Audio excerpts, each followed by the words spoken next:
പ്രായപരിധി ഇളവ് ഒരാൾക്ക് വേണ്ടി എന്നത് ദുർവ്യാഖ്യാനമെന്ന് CPM കേന്ദ്ര കമ്മിറ്റി അംഗം EP ജയരാജൻ. കാലഘട്ടത്തിന്റെ ആവശ്യമനുസരിച്ചാണ് നയങ്ങളും അടവ് നയങ്ങളും സ്വീകരിക്കുക. അടുത്ത തെരഞ്ഞെടുപ്പിലും പിണറായി വിജയൻ തന്നെ നയിക്കുമോ എന്ന ചോദ്യത്തിന് ഇപ്പോൾ ക്യാപ്റ്റൻ നയിക്കുകയല്ലേ എന്നായിരുന്നു EP ജയരാജന്റെ മറുപടി. അത് ഒരാൾക്ക് വേണ്ടി എന്നുള്ളത് തെറ്റായിട്ടുള്ളൊരു ദുർവ്യാഖ്യാനമാണ്. പാർട്ടി എല്ലാ കാര്യങ്ങളും പരിശോധിച്ചുകൊണ്ടാണ് തീരുമാനങ്ങൾ കൈക്കൊള്ളുന്നത്. പാർട്ടിയിൽ വളരെ സംതൃപ്തിയും സന്തോഷവും ഉണ്ടാകുന്ന പല തീരുമാനങ്ങളുമുണ്ട്.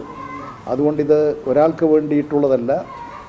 കേഡർ പാർട്ടി എന്ന് പറയുന്നതും നിങ്ങൾ ഉയർത്തിയിരിക്കുന്ന വ്യാഖ്യാനവും തമ്മിൽ ഒരു ബന്ധവുമില്ലാത്തതാണ്.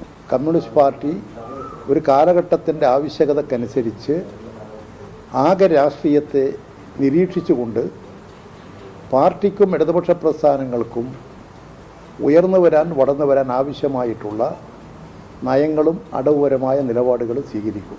ഇപ്പോൾ ക്യാപ്റ്റൻ നയിച്ചുകൊണ്ടിരിക്കുകയല്ലേ, പിന്നെ ആ ചോദ്യത്തിന് എന്താ പ്രസക്തി? CPM സംസ്ഥാന സമ്മേളനത്തിനുള്ള ഒരുക്കങ്ങൾ അവസാന ഘട്ടത്തിലാണ്. ആശ്രമ മൈതാനിയിൽ നിന്ന് അരുൺ രാജ് വിശദാംശങ്ങളുമായി ചേരുന്നു. അരുൺ രാജ്, കൊല്ലം ചെങ്കടലായി ഇപ്പോൾ തന്നെ അല്ലേ?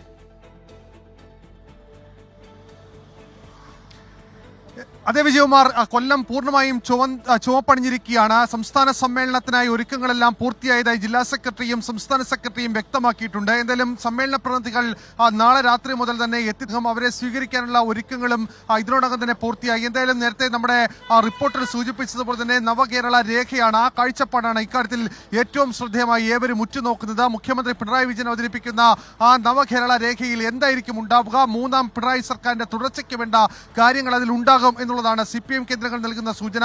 കൊല്ലത്തെ ഒരുക്കങ്ങൾ അത് ഓരോ സ്ഥലങ്ങളിലും കലാകായിക മത്സരങ്ങളടക്കം പൂർത്തിയായി കഴിഞ്ഞു. ഇന്ന് ഘോഷയാത്രയടക്കം CPIM നിശ്ചയിച്ചിട്ടുണ്ട്. വിദ്യാർത്ഥി സംഘടനാ പ്രതിനിധികളോട്, യുവജന സംഘടനാ പ്രതിനിധികളോട് അതിന്റെ കലാകായിക പ്രവർത്തനങ്ങൾ കൂടുതൽ താഴെത്തട്ടിലേക്ക് ശ്രദ്ധേയമാക്കാനുള്ള നിർദ്ദേശങ്ങൾ കൂടി CPIM നൽകി. എനിക്ക് പിന്നിൽ കാണുന്നത് പോലെ തന്നെ ഓരോ മേഖലയും ഓരോ ജംഗ്ഷനും പൂർണ്ണമായും ചുവപ്പണിഞ്ഞിരിക്കുകയാണ്, പതാക പുതപ്പിച്ചിരിക്കുകയാണ്. നേതാക്കളെല്ലാം തന്നെ അവസാനഘട്ട പ്രവർത്തനങ്ങൾക്കായുള്ള തയ്യാറെടുപ്പിൽ തന്നെയാണ്. എന്തായാലും മുഖ്യമന്ത്രിയും PB അംഗങ്ങളും അടക്കമുള്ളവർക്കുള്ള ക്രമീകരണങ്ങൾ, അങ്ങനെ പ്രതിനിധികൾ, സംസ്ഥാന സമ്മേളന പ്രതിനിധികൾ എന്നിവരെ വരവേൽക്കാനുള്ള എല്ലാ ക്രമീകരണങ്ങളും ഇതിനോടകം തന്നെ പൂർത്തിയാക്കി കഴിഞ്ഞു. ആശ്രമ മൈതാനിയിൽ നിന്ന് അരുൺ രാജാണ് വിവരങ്ങൾ നൽകിയത്.